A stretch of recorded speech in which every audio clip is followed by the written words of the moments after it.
আলাইকুম রাহমাতুল্লাহ ওয়া বারাকাতুহু। কেমন আছেন সবাই গাইস? আশা করি সবাই আল্লাহর রহমতে ভালো আছেন। আজকে শাক ভাজি হবে, দেখাবো। বিসমিল্লাহির রহমানির রহিম। কাঁঠালের বিচি দিয়া, চিংড়ি মাছ দিয়া শাক ভাজি হবে।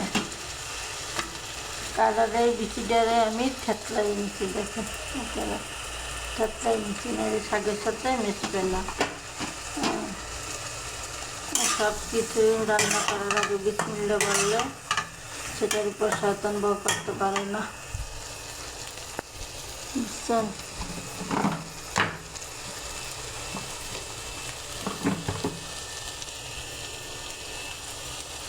একটু হলুদ দিলাম,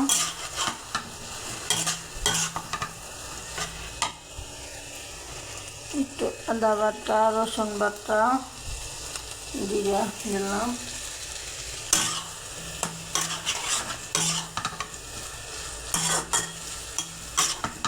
আমার পেজে আপনারা সবাই ঘুরে যাবে, কেমন বন্ধুরা?